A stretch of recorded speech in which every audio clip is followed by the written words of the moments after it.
Je suis Raphaël de Groot, je suis une artiste du Québec en art visuel. Ma pratique est assez éclectique, peut prendre toutes sortes de formes et il y a beaucoup la notion de processus et aussi du performatif qui est au cœur de mon travail. Le poids des objets, c'est un travail qui a commencé en 2009 puis qui s'est conclu l'année passée. J'ai demandé aux gens s'ils voulaient m'apporter des objets qu'ils ont à la maison, storés dans une remise dans le fond d'un placard. Puis l'idée, c'était que les gens, en m'apportant l'objet, se libèrent d'un poids et que moi, ce poids-là devienne le début ou le moteur de mon projet de création. Plutôt que de regarder l'objet un peu comme on le fait dans un musée, j'ai commencé à leur donner un caractère presque humain. En fait, ils devenaient pour moi animés d'une histoire, tout ça, mais aussi ils me faisaient faire des choses. Je faisais des choses pour ces objets-là. Comme atelier de création, je trouvais ça intéressant, l'idée que les gens pourraient faire une espèce de condensé de différents états dans lesquels ma pratique me place.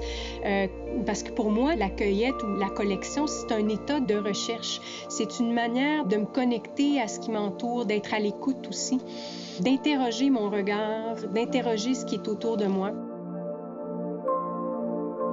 La première étape de l'atelier, c'est donc cette idée de cueillette. On invite les gens à ramasser des choses soit chez eux ou sur le chemin en s'en venant à l'atelier. Et puis ensuite, on amène donc à DHC les fruits de notre cueillette et on invite les gens à travailler en équipe, à partager, à regarder qu'est-ce qu'ils ont amené. Et puis là, je propose de dresser un genre d'inventaire des résultats de la cueillette, mais aussi par association, d'essayer de voir à quoi ces objets-là nous font penser, qu'est-ce qu'on peut dire avec ces objets-là. Okay. So we could put like one of these two, ces deux-là, parce que c'est les deux premiers qu'on a dit, right?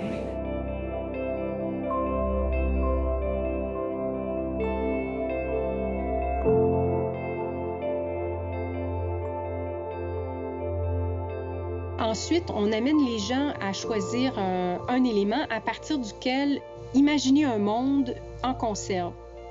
On invite les gens à peser le contenu de ce qu'ils vont mettre dans la conserve, puis à donner un titre.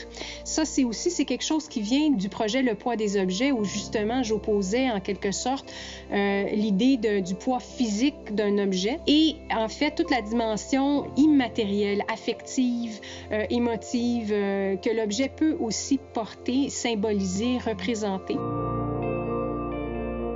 En créant un monde, on peut ensuite repartir avec un autre qui a été créé par d'autres participants d'un atelier antérieur. Donc, l'idée, c'est qu'il y a quand même un destinataire.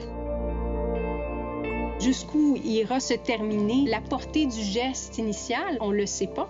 Puis ça, c'est quelque chose que je trouve intéressant par rapport à la notion de don, parce qu'on ne sait jamais, hein, quand on donne quelque chose, et le sens que ça peut prendre pour la personne qui reçoit, parfois même le sens que ça prend pour la personne qui donne.